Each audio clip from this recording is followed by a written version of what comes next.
I can't believe I'm the one writing this. But here I am. To keep things confidential, I'll speak in general terms and use fake names. Let's call my husband Deegan and me Jenny. We're both in our 20s and have been married for over 2 years. We crossed paths unexpectedly in public, started chatting, exchanged contact info, and the rest, as they say, is history. It felt like love at first sight, at least for me. We dated for 6 months and then lived together for a year before tying the knot. Due to my parents' insistence, we had a large wedding. They covered all the expenses except for the bar tab and our honeymoon, which Deegan's parents paid for. My parents adore Deegan, and his parents have a deep affection for me. Our marriage has been fantastic, and I wouldn't change a thing. Deegan treats me exceptionally well, and I do the same for him. It's just our natural way of expressing love. Now, you might wonder, what's the issue here? Well, the problem is that I cheated on Deegan with a colleague from work 2 months ago, and now I'm burdened with guilt. Whenever Deegan does something kind for me, I feel terrible inside. I'm overwhelmed with guilt and a sense of not deserving his kindness. In an attempt to make amends for my betrayal, I've been exceptionally attentive to him since we returned from our trip. While we've always been naturally affectionate with each other, I'm taking it to another level. My dad even playfully teases us, suggesting we get a room because we're constantly engaged in some form of public display of affection. Like I mentioned earlier, I won't delve into details, but I want to clarify how things unfolded with my coworker. I was chosen to join a special work team at my company. This project was a significant venture for the company and held great importance for our shareholders. Working on this assignment was satisfying but incredibly demanding and stressful, to the extent that one of our team members, a woman, experienced a nervous breakdown. Most of our work on the project was done remotely, but we did have 3 in-person team meetings along the way. As we neared the project's completion, something went wrong with the part I was responsible for. This required me to spend a week at one of our regional offices to fix the issue. Initially, 3 of us were scheduled to go, but at the last minute, the woman I mentioned, who had the nervous breakdown, had to cancel for obvious reasons. This left me and another coworker, whom I'll call Percy, to tackle the problem and ensure the project met its deadline. We were on a tight schedule and worked continuously from 7 a.m. to well past 10 p.m. for the first 2 nights, spending every available moment together. We worked together in the office and ordered food for both lunch and dinner. I was extremely stressed, and I felt like I was about to have a nervous breakdown as well. Thankfully, by 4 p.m. on Wednesday, we managed to solve the problem. To celebrate, we went to a nice restaurant and had a bit too much to drink. After returning to the hotel, one thing led to another, and I cheated on my husband. It was a spontaneous, thoughtless action. At first, I didn't have any negative feelings about it because I somehow justified it due to our hard work. So, the next night, Percy and I repeated what we did the night before. However, after being together on Thursday, the harsh reality of our actions hit me, and then Percy. We quickly regretted what we had done. Percy knew I was happily married, and I knew he was engaged to be married. We decided right then and there to forget about it as if it never happened. We were also worried that if news of this affair ever got out within our company, it could damage our reputations and potentially jeopardize our jobs, since it occurred during a company-paid business trip. We went our separate ways that night and agreed not to speak or communicate unless absolutely necessary. It wouldn't be too difficult since the project we worked on was a unique situation, and we lived on opposite sides of the country, making it unlikely for us to cross paths again. We ended things that night, or so I thought. On the flight back home, I felt fine at first, but then I started feeling anxious when I thought about meeting Deegan at the airport. I managed to hold myself together until I reached the pickup area and saw him waiting there, wearing a big smile. As soon as I laid eyes on him, I burst into tears, and we hugged and kissed each other repeatedly, holding on tightly. We were locked in that embrace for so long that an airport police officer approached us, tapping on the window and signaling us to clear the pickup lane. Deegan asked me what was wrong, and I explained that I had been under immense stress and missed him so much that I couldn't help but break down when I saw him. He understood, And that night we shared a beautiful and passionate night together. Since I returned from the trip, I've been taking extra care of him. He's enjoying the attention and deserves it, but inside, I'm suffering. Guilt is eating away at my mind, and it's getting worse by the day. I struggle with sleep and appetite, and it's affecting my work. All I want is to be close to my husband and show him how much I love him. I even have recurring nightmares about him discovering the affair and leaving me.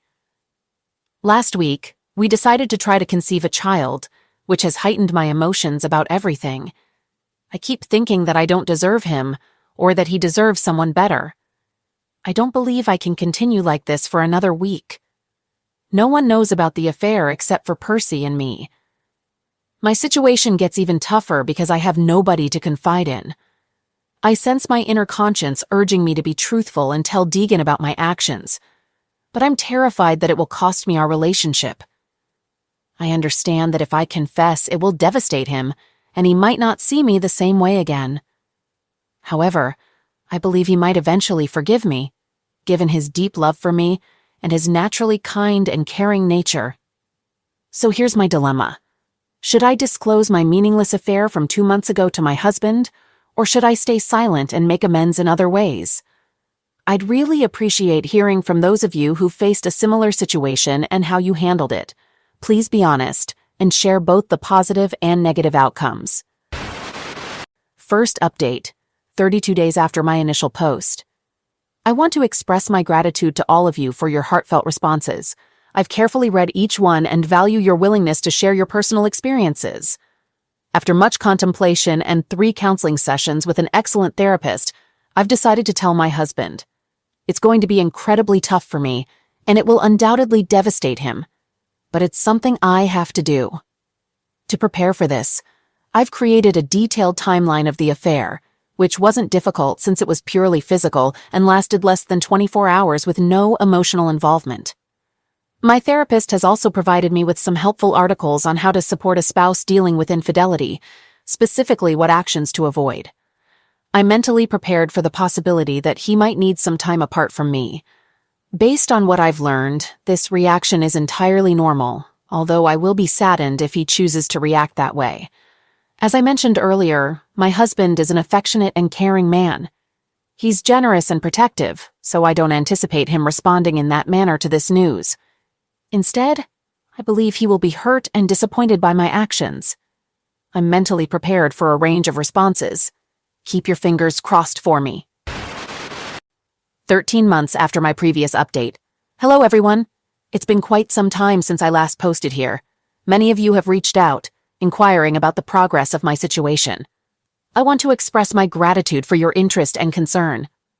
I intended to provide an update earlier, but life got pretty hectic, and I simply didn't have the time or energy. Things have finally started to settle down for me recently, so here I am. I'll continue where I left off. If you recall, I was about to confess to my husband about the short-lived affair I had with a coworker. My plan was to have that conversation on a Saturday morning, and I followed through with it. I ensured that we'd both be present that morning because we had plans for the afternoon, and I wanted to talk without interruptions. On the morning of the confession, I was a bundle of nerves, and I almost backed out of it. Looking back now, I wish I had. I prepared Deegan's favorite breakfast, and after we ate, I disclosed the affair to him. He listened attentively as I spoke, without uttering a word. When I finished, he gazed at me as if he were peering right through me. Then, he excused himself and retreated to the office, closing the door behind him. I approached the door and attempted to turn the handle, but it was locked. I spoke to him through the door, reiterating how sorry I was and expressing my love for him. I informed him that I'd be waiting in the living room when he was ready to talk. Based on what I had read in articles, it suggested that those who have strayed should give the betrayed partner plenty of space, so that's precisely what I did. After a few minutes, I thought I heard him talking to someone, so I quietly went back to the door to see if I could make out the conversation. Unfortunately, I couldn't, so I returned to the living room. Then, I received a call from my mom, which I let go to voicemail because I didn't have the time to talk to her. About 10 minutes later, there was a knock at the door. When I looked out, I saw my parents standing there, I opened the door and was about to suggest they come back later because Deegan and I were in the middle of a private discussion. However, my mom mentioned that Deegan had called them and confessed everything. I couldn't believe it and was left speechless. My dad asked if it was true, and I asked, "True about what?" My dad inquired, "Did you have an affair with one of your co-workers?" I admitted to it and started crying. My mom asked how I could do such a thing. Before I could respond, Deegan emerged from the office and began conversing with my parents, completely ignoring me and referring to me in the third person. He requested that my dad take me away from there as he wasn't in a good state of mind. I continued to try to communicate with him, but he kept ignoring me, focusing solely on my parents as though I were invisible. Desperate for his attention, I approached him and hugged him. Though he didn't push me away, he didn't hug me back either. After I let go of him, he returned to the office and locked the door. My parents began asking me questions about the affair, which upset me, and I ran into the bedroom. My mom followed me in, and we had a conversation for a while, and then she helped me pack a few things. Before leaving, I spoke to Deegan through the door, expressing my love for him and stating that I would stay away until he was ready to talk. I informed him that I was heading to my parents' house and would remain there as long as he needed. I didn't receive any communication from him for the rest of the day. I attempted to contact him several times, but he didn't respond. In my final text, I mentioned that I was coming over because I was worried about him. He replied and requested that I give him some space. I spent the entire day crying and repeatedly asking myself how something like this could happen. When I woke up on Sunday morning, my parents were sitting at the table, drinking coffee with sad expressions on their faces. I thought they were upset about my actions, but there was more to it. My dad informed me that Deegan had come over earlier that morning. I was excited and inquired if they had spoken to him. My dad replied, "No, we didn't see him." I then asked how they knew he was there. My dad explained that it was because he had left my car in the driveway, filled with all my belongings. Upon hearing this, I simply said, "What?" and rushed out to the driveway, where I saw my SUV parked and packed to the brim with trash bags. Seeing that, I broke down and fell to the ground, crying. I couldn't believe what I was witnessing. I told my parents that I needed to go to my house to speak with Deegan. Upon my arrival, he was at home but didn't answer the door. I attempted to unlock the doors using my keys, but the internal deadbolts were engaged, and I couldn't gain access. My next thought was to enter through the garage, but when I checked my visor, I realized Deegan had taken the remote. My idea was to enter through the garage keypad, but he had changed the code, effectively locking me out of my own house. Given the early hour on a Sunday morning, I didn't want to disturb the neighbors, so I started texting him. Initially, I was polite, but when he didn't respond, I sent a text expressing that it was my place too, and he couldn't just lock me out. His response was simply, "Sue me." I couldn't believe that the man I had once loved deeply and who had been kind and caring was treating me this way. I knew I deserved consequences, but not like this. At the very least, I expected him to be civil and not behave like someone irrational. Ultimately, I returned to my parents' house, locked myself in my old room, and spent most of the day in tears, utterly bewildered by the events of the past 24 hours. Throughout the day, I continued my attempts to contact Deegan, but he remained unresponsive. On Monday morning, I contacted my boss and requested 3 days off to address the situation. I returned to the house on Monday morning and managed to gain entry. Deegan was not there, and when I entered our bedroom, I noticed that all of his clothes were gone. It was when I entered the office that I saw something that shattered me. I discovered our wedding album cover beside the shredder, and Deegan had removed all the pictures and shredded them.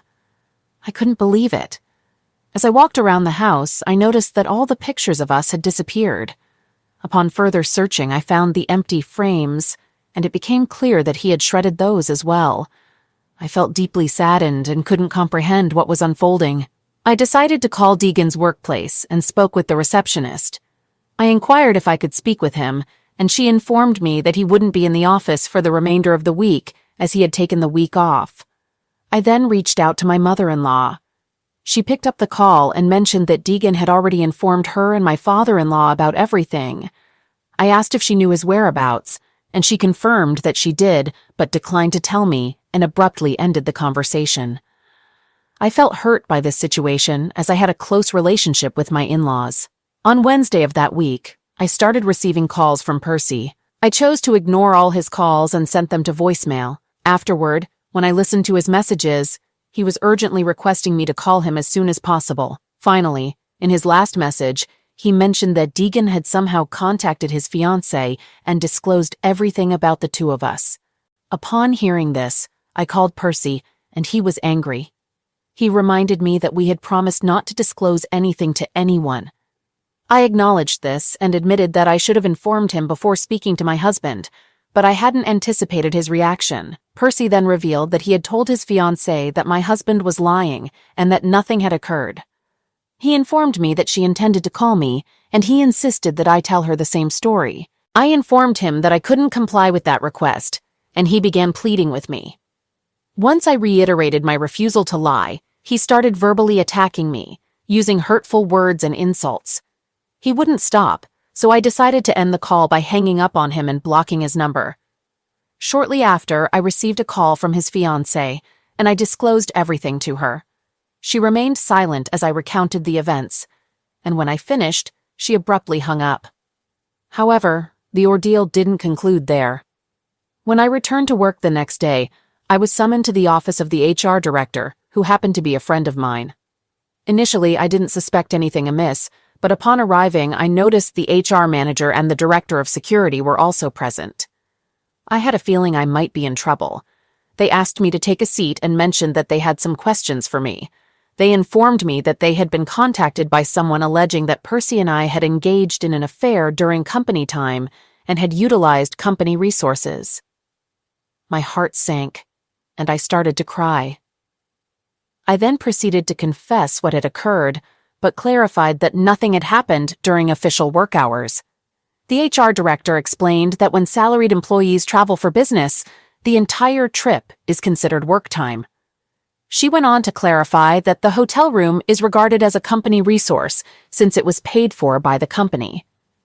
They proceeded to inquire about the second night when Percy and I were together. They asked if I had dinner with Percy that evening, and I reluctantly admitted that I had. They followed up by asking if I had consumed wine, to which I replied affirmatively, disclosing that I had 2 glasses. Next, they inquired if I had bought the wine, and I responded that I hadn't. Percy had made the purchase.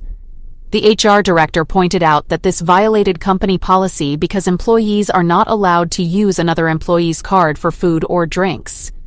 As a result, I received a final written warning for these infractions, while Percy faced termination.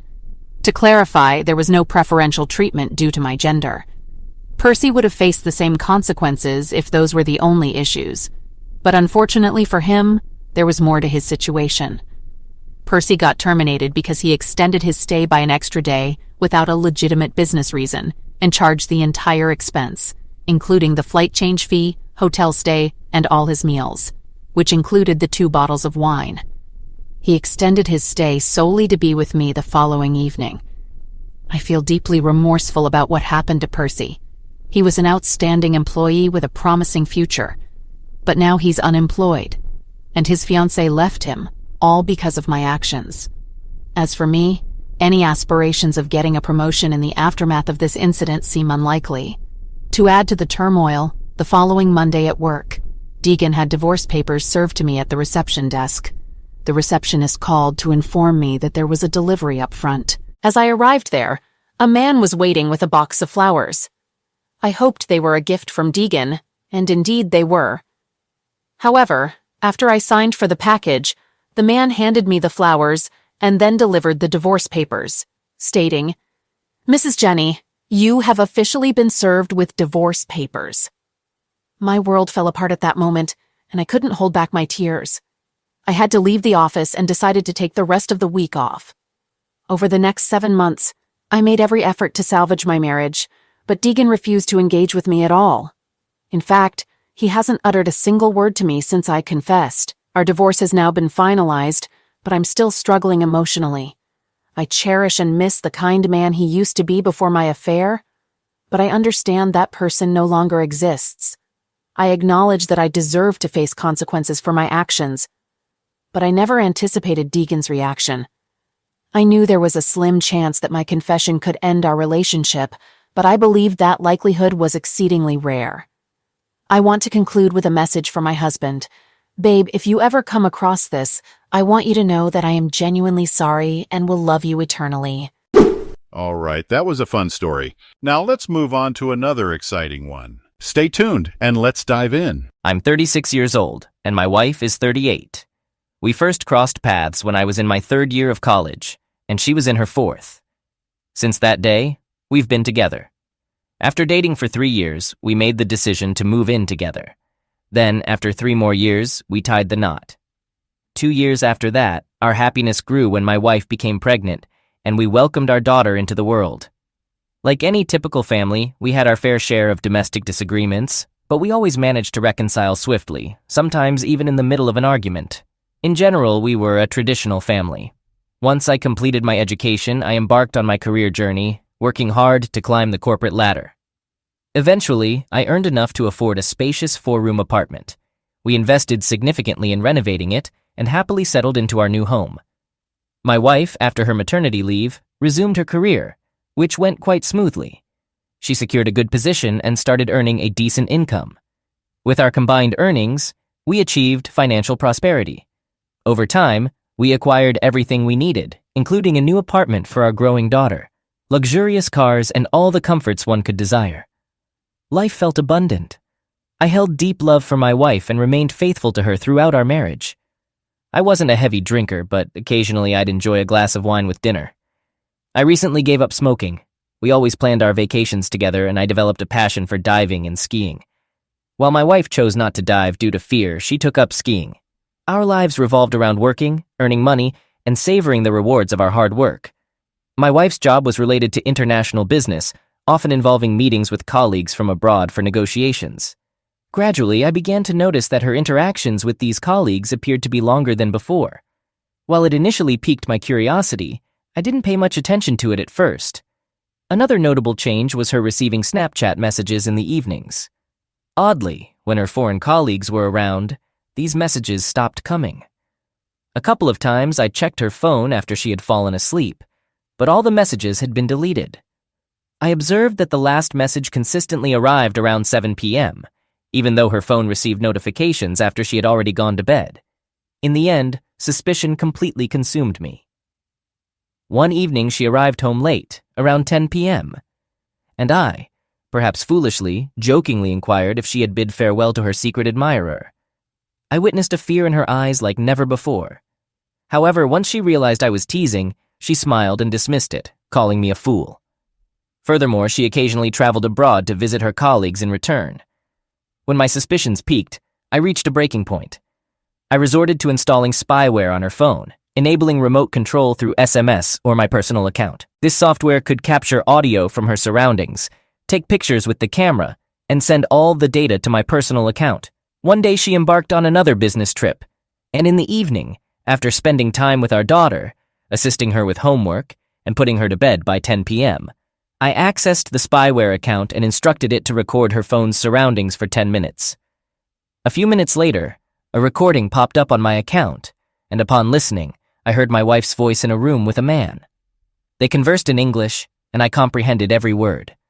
Their discussion revolved around ordinary life matters, accompanied by laughter. I realized they were alone in that room. Then, a sudden clinking of glasses amid their laughter sent my heart racing. At that instant, I sent another command to record for an additional 20 minutes and capture an image of the surroundings. Shockingly, the photo came out as a dark square, indicating the phone was placed with the camera facing down.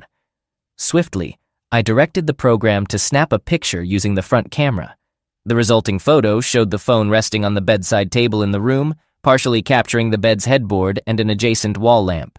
15 minutes later, another recording emerged, sending shivers down my spine. As I played it, their laughter and conversation filled my ears once more. I found myself in a state of disbelief and shock, as if my entire world were collapsing right before my eyes. Stunned, I poured myself a drink and instructed the program to record for an additional 4 hours, during which I drowned my sorrows in alcohol. The following morning, Thursday, I was utterly shattered. As it was time for my daughter to go to school, I informed her that she didn't need to attend classes that day. I also notified my boss that I would be taking a couple of personal days until Monday. My wife's expected return was on Sunday, so I settled down and began listening to the 4-hour recording.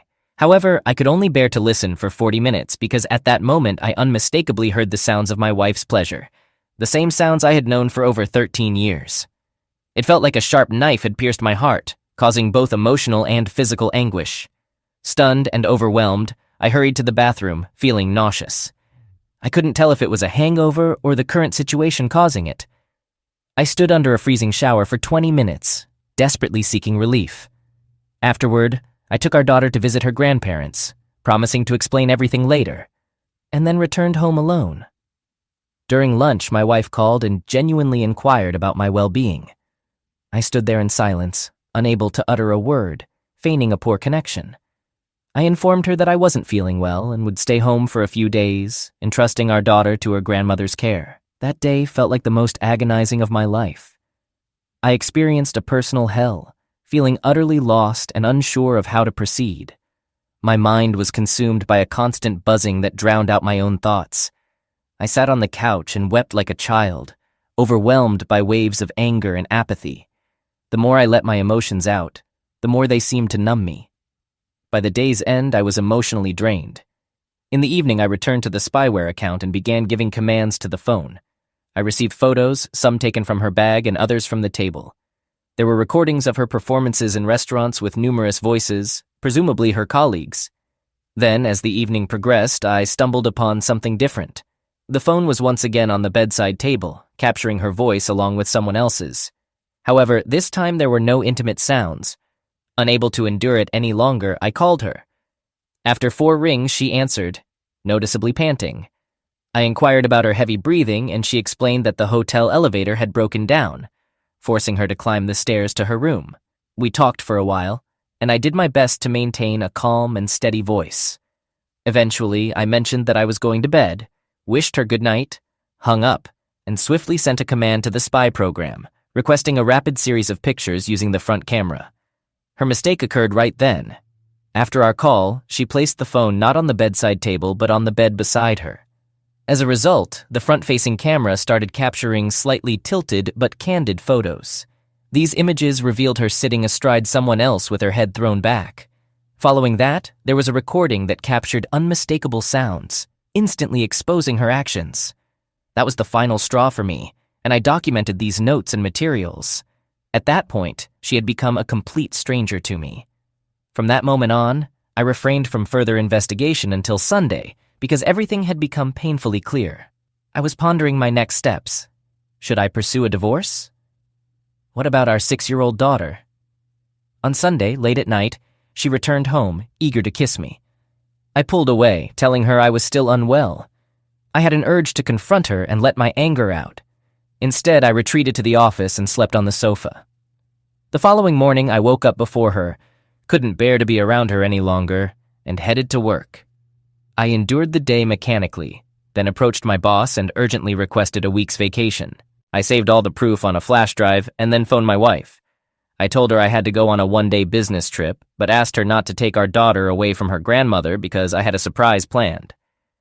That night, when I returned home, I packed my bag quickly. She helped me pack, acting politely and innocently. However, her insincerity made me angry. I took my bag, left the USB drive on the bedroom nightstand, and called a taxi to our second apartment, the one set aside for our daughter. Once there, I called a friend and suggested going abroad for a few days. He agreed, and we hastily booked tickets for an early morning flight to Munich. It was in Munich that I confessed everything to him. We explored the city, socialized with other women, and to be honest, I no longer had any feelings for my wife. I ignored her calls and only messaged her to insert the USB drive into my laptop. After about 30 minutes, my phone started ringing non-stop, and I received numerous messages. But I didn't care anymore, so I turned off my phone. We continued our adventures in Munich for 3 more days before I flew back home on Saturday. When I returned, I turned on my phone, and it took me 5 minutes to go through a bunch of messages from my wife. However, I chose not to read them because I was afraid of getting confused before going into the apartment. When I entered, it was oddly quiet inside. I quietly placed my bag down, removed my shoes, and was about to wash my hands when she emerged from the bedroom. Oh my goodness. I had never seen her looking so disheveled and swollen, with tears streaming down her face. She dropped to her knees, trying to explain something incoherently amidst her sobs and tears. I maintained a stoic expression, urging her not to make a scene. Then, in a composed manner, I asked her about our next steps. She begged me for forgiveness, once again drowning in tears and mucus. She admitted she had made a terrible mistake, claiming she didn't understand how things had come to this point. She even started calling herself names and so on. But, I realized that I no longer felt sympathy or anger toward her. She cried out that she loved me and had always loved only me, and that all of this had happened because she had been foolish and realized during my absence that she had ruined our relationship. But as they say, revenge is best served cold. I told her that we were no longer husband and wife, just mom and dad for our daughter. We would pretend everything was okay between us, but I would live my life, and she could live hers. She was no longer the only one in my life. She was just my partner in raising our child. Maybe someday I'll change my mind, but for now, the thought of being intimate with her makes me sick. By the way, I told her where I had been and what I had been doing. She said she understood everything and was willing to endure whatever it took. Well, no one forced her to speak. As a result, we now share the same apartment. Although, to be honest, I've already purchased another one for myself and put it in my father's name to avoid property disputes. I spend most of my time sleeping in the office, although occasionally I sleep in the bedroom for my daughter's sake. There have been a few times when my wife tried to hug me when we shared a bed, but I rejected her firmly. It's been 3 months since we were intimate. She hasn't confided in her parents. Only her father knows about my situation. We agreed to take a family vacation once a year for a week, but now we'd have separate beds. I often hang out with friends and have made new acquaintances, including some attractive women. Sometimes I wonder when she'll reach a breaking point and leave or file for divorce, but she hasn't yet. I frequently catch her staring at me like a scared cat. But honestly, I don't care. Even though I see her making efforts, I find satisfaction in her pain. Recently, I provocatively placed a pack of rubbers on my office desk to taunt her. Despite her reaction, she entered the office to say something, noticed the rubbers on the table, and hurried out, probably in tears. She still goes to work, but she doesn't stay late anymore. Although I don't really keep tabs on her. At some point, she tried to explain to me that she had severed all non-business ties with another man. It seems she'll still need to communicate with him for work-related matters, but she swears she doesn't approach him now. By the way, that guy also has a family. I told her that her relationships with sexual partners are none of my concern, and she's free to do as she pleases. She doesn't need to inform me about her intimate encounters. I also stay out late sometimes now, leaving when my daughter goes to bed on Friday nights, for example. Naturally, I don't hold back when it comes to my desires. If I want sex, it happens. In the morning, I go to the office to sleep, or to the bedroom if she's not there anymore. There haven't been any changes in our daily routine at home. I continue to do the grocery shopping, and I enjoy cooking. We still have a housekeeper for cleaning, so that aspect remains the same. I've been covering the rent for the apartment, and I still am. I'm not concerned about how or if she's spending her money. Our communication is limited to our daughter or her parents when they visit, although I have a feeling that if I were to tell my mother-in-law, she might confront her right in front of me. I have a good relationship with my mother-in-law. She's a smart woman who values family strongly. This is probably one reason why my wife doesn't want to leave. It seems like she's afraid of her mom because she knows her mother would ask, "What's going on?" And I won't lie. In general, I tease my wife as much as I can, and I find enjoyment in it. Yes, maybe I've become somewhat of a monster now, but she's the one who brought this out in me. And you know what surprises me? Her persistence and patience. It's like a challenge to me. I wonder how much more she can endure. And please don't start with the whole, "she's the mother of your child, blah, blah, blah." She didn't care much about that when she was involved with that guy. For half a year, she was going on business trips or having affairs in this city without thinking about our daughter or her husband. No comment. Whenever I feel like I might soften, I remember that day and what I felt, and it strengthens my resolve. I become unyielding again. So this is how I'm living now. Our daughter is doing well. We're good parents, and I still help her with her schoolwork in the evenings. Our mutual friends are unaware of our situation. Maybe when I get tired of tormenting her or decide enough is enough, I'll switch off my hostile mode and have a conversation with her. But not right now. Not now.